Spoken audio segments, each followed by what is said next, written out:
As Glórias da Virgem Maria segundo as Escrituras. Hudson Rubens Correia e Tircilei Débora Formigoni Correia. Muitas e grandiosas são as glórias de Maria Santíssima, pelas quais não cessam de propagar e cantar seus louvores todos os seus servos. Não apenas os anjos e santos nos céus, mas também nós os pecadores glorificamos com confiança todos os dias a tão excelsa Mãe. Não podia, portanto, a Palavra de Deus, a Bíblia Sagrada, calar-se a respeito da mais sublime de suas criaturas. Apresentaremos um pequeno resumo de como as Sagradas Escrituras exaltam e testemunham as glórias de Nossa Senhora. Entrando o anjo disse-lhe: Ave, cheia de graça, o Senhor é contigo. Lucas 1:28, eis aqui, proclamado pelo próprio anjo Gabriel o privilégio extraordinário da Imaculada Conceição de Maria e sua santidade perene. Quando a Igreja chama Maria de Imaculada Conceição, quer dizer que a mesma, desde o momento de sua concepção, foi isenta, por graça divina, do pecado original. Se Maria Santíssima tivesse sido gerada com o pecado herdado de Adão ou tivesse qualquer pecado pessoal, o arcanjo Gabriel teria mentido chamando-a de cheia de graça. Pois, onde existe esta graça transbordante não pode coexistir o pecado. Por isso, esta boa mãe é também chamada pelos seus servos de Santíssima Virgem. Os santos ensinaram que não convinha a Jesus Cristo, o Santíssimo, ser gerado e nascer de uma criatura imperfeita. Como podia o Santíssimo Deus, Jesus Cristo, ser depositado num receptáculo que não fosse digno dele? Pois ele mesmo testemunha no Evangelho, que não se coloca vinho novo e bom em odres velhos e defeituosos. Confira Lucas 5:37. Eis porque o Criador elevou Maria, este vaso insigne de devoção, a tão grande santidade. Eis aqui a serva do Senhor. Faça-se em mim segundo a tua palavra. Lucas 1:38.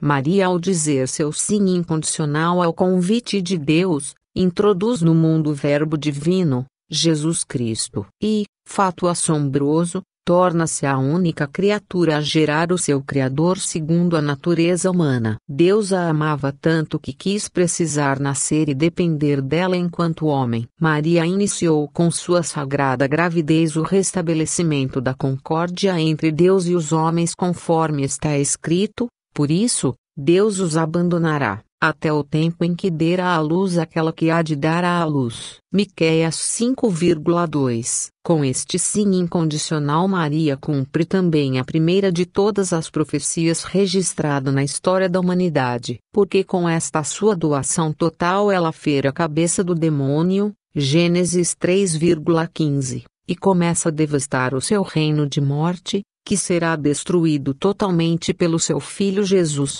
Doravante todas as gerações me chamarão bem-aventurada. Lucas 1:48. Os santos proclamam a profunda intimidade dela com a Santíssima Trindade, Filha de Deus Pai, Esposa do Espírito Santo, Mãe de Deus Filho. O Espírito Santo profetiza pelos lábios de Maria, que daquele momento em diante, de geração em geração, isto é, para sempre, todos os cristãos proclamariam sua bem-aventurança. Feliz religião que a enaltece e a glorifica. Felizes os seus filhos que, exaltando-a e enaltecendo-a, cumprem fielmente esta profecia. Donde me vem esta honra de vir a minha mãe do meu Senhor? Lucas 1:43. Isabel, mulher idosa e santa, esposa de Zacarias, mãe de João Batista, desmancha-se em elogios àquela jovem que foi até sua casa para servir. Que lição de humildade a tantas pessoas que, com sua sabedoria, que na verdade é pestífera loucura,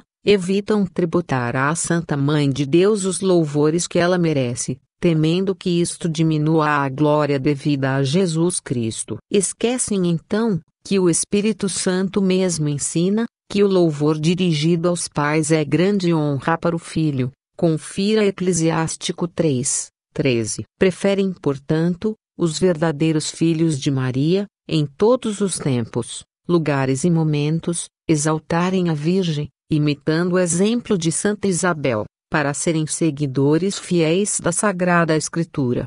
pois assim que a voz da tua saudação chegou aos meus ouvidos, a criança estremeceu de alegria no meu seio. Lucas 1, 44. Cristo testemunhou a respeito de João Batista: dos nascidos de mulher nenhum foi maior que João. Confira Lucas 7:28. Pois bem, este mesmo João Batista, que Jesus Cristo declara ter sido mais importante que todos os patriarcas, profetas e santos do Antigo Testamento, ao ouvir a doce voz de Maria estremeceu de alegria. O Espírito Santo, que nele habitava, exultou de alegria ao ouvir a voz da doce mãe. Não é, pois, justo, a nós que somos os últimos de todos, exultar de alegria ao ouvir o doce nome de Maria? Não nos é sumamente necessário imitar o Espírito Santo? Não é proveitoso para os cristãos imitarem o gesto de São João Batista? Bendito os servos de Deus,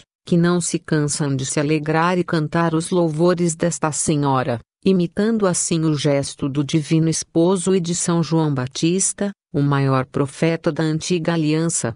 E uma espada transpassará a tua alma. Lucas 2, 35. Uma lança transpassou o coração do Cristo na cruz. Uma espada de dor transpassou o coração de Maria no Calvário. Deus revela ao profeta Simeão como Nossa Senhora estaria intimamente ligada a Jesus Cristo no momento da Sagrada Paixão. Ninguém em toda a terra, em todas as épocas, esteve mais intimamente ligado a Jesus naquele dramático momento que sua Santíssima Mãe. Portanto que, junto com o sacrifício expiatório, doloroso e único de Jesus Cristo no Calvário, subiu também aos céus, como oferta agradabilíssima diante de Deus, o sacrifício doloroso de Nossa Senhora. Como viesse a faltar vinho, a mãe de Jesus disse-lhe: eles não têm mais vinho. Respondeu-lhe Jesus: mulher, isso compete a nós, minha hora ainda não chegou. Disse então sua mãe aos serventes: fazei o que ele vos disser. João 2, 3-5. Na festa do casamento de Caná, Jesus iniciou seu ministério. Ministério, aliás, composto por pregação e obras, milagres. A Santíssima Mãe percebeu a dificuldade daquela família, que não tinha vinho para os convidados. A boa Senhora é vigilante, e os servos dela sabem que ela vigia sobre eles, mesmo quando não se apercebem dessa vigilância. Jesus afirmou então claramente a Maria que ainda não era o momento para iniciar seu ministério com um prodígio, pois disse: minha hora ainda não chegou. A Santíssima Mãe, conhecendo profundamente o Filho, mesmo diante da aparente recusa, obriga docemente a antecipar sua missão. E assim, sem discussão, na mais plena confiança, diz aos serventes: façam o que ele lhes disser. Grandíssima confiança. Assim, aquela que o introduziu no mundo segundo a carne, o introduz agora no seu ministério, pela sua intercessão. Feliz a família que tiver por mãe esta doce Senhora. Sua intercessão é infinitamente mais eficaz do que as orações de todos os santos que pedem sem cessar pelos habitantes da terra. Confira Apocalipse 6, 9-10. 8,3-4, segundo Macabeus 15,11-16. Disse-lhe alguém: tua mãe e teus irmãos estão aí fora, e querem falar-te. Jesus respondeu: quem são meus irmãos e minha mãe? Eis aqui minha mãe e meus irmãos. Todo aquele que faz a vontade de meu Pai, esse é meu irmão, minha irmã e minha mãe. Mateus 12, 47-50. Somente pertencemos a Cristo na medida em que pertencermos à nossa Mãe Santíssima. Quem são meus irmãos e minhas mães? Pergunta o Cristo, e aponta para os seus discípulos: eis aqui a minha família. E, doravante, somente os que forem discípulos do Mestre, ouvindo as suas palavras e as cumprindo, poderão pertencer plenamente a esta família. Por isto, como doce discípula, Maria conservava todas estas palavras, meditando-as no seu coração. Lucas 2, 19,51. Meditava e esguardava. Eis o exemplo da perfeita discípula. Maria, com efeito, não é mãe apenas na carne, mas na vida toda, na alma e na total obediência ao seu divino Filho. Alguns, que ainda não amam suficientemente a Santíssima Virgem, usam estes versículos acima justamente contra ela, tentando convencer-nos de que Jesus a teria desprezado naquele momento. Esses estudiosos da Bíblia esquecem que Jesus jamais desprezaria sua mãe, conforme ensina o próprio Espírito Santo. Apenas o filho insensato despreza sua mãe. Provérbios 15, 20. E assim, com esta interpretação desastrosa, que espalham ardorosamente, ofendem não apenas a boa mãe, como blasfemam contra Jesus Cristo, como se o mesmo fosse violador do sagrado mandamento: honra teu pai e tua mãe. Êxodo 20,12 e Deuteronômio 5,16. Quando Jesus viu sua mãe e perto dela o discípulo que amava, disse à sua mãe: mulher, eis aí teu filho. Depois disse ao discípulo: eis aí tua mãe. João 19, 26 a 27. O apóstolo João aos pés da cruz, o único discípulo presente, representava todos os discípulos. Neste momento Jesus consagrou Maria, mãe espiritual dos apóstolos. Mais ainda, João representava também todos os homens e mulheres, de todos os lugares e de todos os tempos, que a partir daquele momento ganharam Maria como sua mãe espiritual. Isto está de acordo com o testemunho do próprio São João, que em outra parte diz: o dragão se irritou contra a mulher, Maria, e sua descendência, aqueles que guardam os mandamentos de Deus. Apocalipse 12, 17. Maria Santíssima não teve outros filhos naturais. Permaneceu sempre virgem, como era do conhecimento universal dos primeiros cristãos até os nossos dias. Mas, muitos insistem em presenteá-la com filhos naturais que ela não teve. Fazem isto para diminuírem a glória de Jesus Cristo, bem como para esvaziarem Maria de sua maternidade universal. Se Jesus tivesse irmãos carnais, não teria entregue sua mãe aos cuidados de João Evangelista. Seus próprios irmãos naturais cuidariam dela, como era dever sacratíssimo na época e ainda hoje. Além disso, citam aqueles que não amam a Virgem Maria algumas passagens bíblicas como a seguinte: não se chama sua mãe Maria e os seus irmãos Tiago, José, Simão e Judas, Mateus 13,55. Querendo com isto provar que Nossa Senhora teve outros filhos. Esquecem ou ignoram que nos tempos de Cristo todos os parentes se chamavam entre si de irmãos. E a própria Bíblia prova isto, pois dos 4 irmãos acima citados, lemos que a verdadeira mãe de Tiago e José era uma outra Maria, irmã de Nossa Senhora e casada com Cleófas. João 19,25 e Marcos 15,40. E que Judas era irmão de Tiago maior. Judas 1,1, filho de Alfeu. Mateus 10, 2 a 4. Ou seja, ninguém era filho natural de Maria e José. Eram de sua parentela, mas não de sua filiação. Além disso, os primeiros cristãos, que conheceram Jesus e os apóstolos, nos escritos que nos deixaram, todos testemunharam que Maria sempre permaneceu virgem, não tendo jamais outros filhos. Sobre estes inventores de novidades a Bíblia nos previne: haverá entre vós falsos profetas, muitos seguirão as suas doutrinas dissolutas e o caminho da verdade cairá em descrédito. 2 Pedro 2,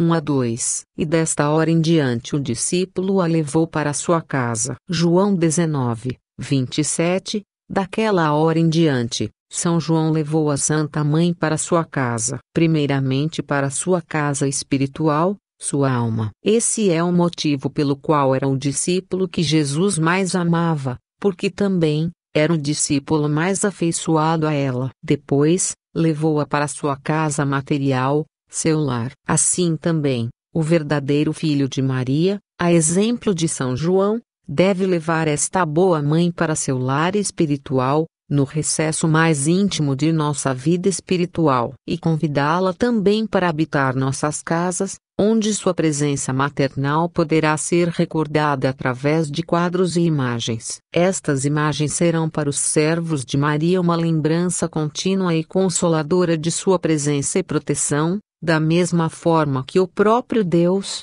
antigamente, consagrou o uso das sagradas imagens e esculturas no culto divino. Confira Números 21, 8-9, Êxodo 25, 18-20, 1 Reis 6,23-28, etc., para recordar a sua presença amorosa no meio do seu povo, Israel.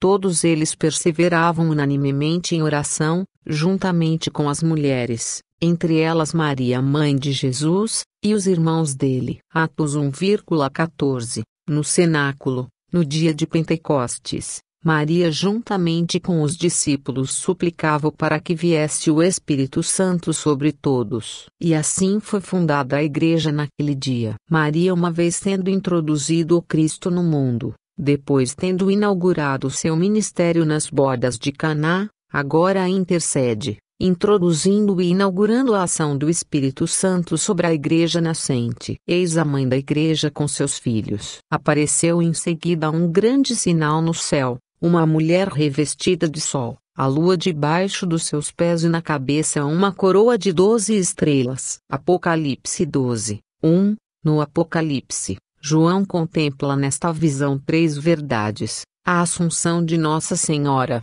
sua glorificação, sua maternidade espiritual. O Apocalipse descreve que esta mulher estava grávida e deu à luz um filho, um menino, aquele que deve reger todas as nações. Apocalipse 12, 2.5. Qual mulher, que de fato, esteve grávida de Jesus senão a Santíssima Virgem? Confira Isaías 7, 14. Outros entendem diversamente, dizendo que esta mulher é símbolo da igreja nascente. Embora esta interpretação também seja possível, ela não exclui a sua aplicação a Nossa Senhora, pois a igreja nunca esteve grávida de Jesus Cristo. Antes, foi Cristo que gerou a igreja. Foi ele que a estabeleceu e a sustenta. Poder-se-ia argumentar contra a interpretação desta mulher como símbolo da Virgem Maria o fato de o Apocalipse afirmar que ela estava grávida, e clamava com dores de parto e sofria tormentos para dar à luz. Apocalipse 12,2. Ora, Nossa Senhora não deu à luz no meio das dores. Por isso,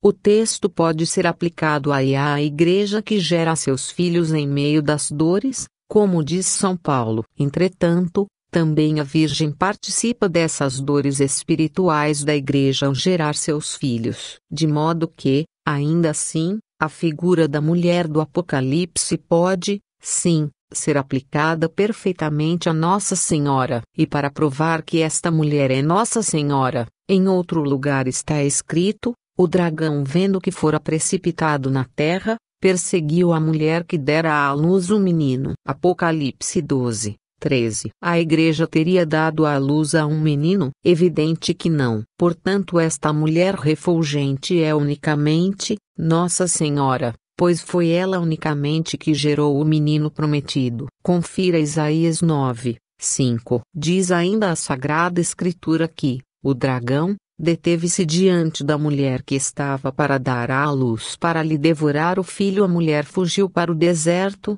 onde foi sustentada por 1260 dias. Apocalipse 12, 4.6. De fato, o demônio maquinou contra a vida de Jesus desde seu nascimento, na pessoa do perseguidor Herodes. Maria fugiu então com o filho para o deserto, Egito. Lá ficou por aproximadamente 1260 dias, 3 anos e meio, ou seja, do ano 7 a.C., ano do nascimento de Jesus, conforme atualmente se acredita, até março a abril do ano 4 a.C., ano da morte de Herodes, perfazendo os 3 anos e meio de exílio, nos quais foi sustentada pela providência. Portanto, todos esses versículos confirmam primeiramente a assunção de Nossa Senhora, pois o apóstolo a contempla revestida de sol, já estabelecida desde agora na glória prometida pelo seu Filho.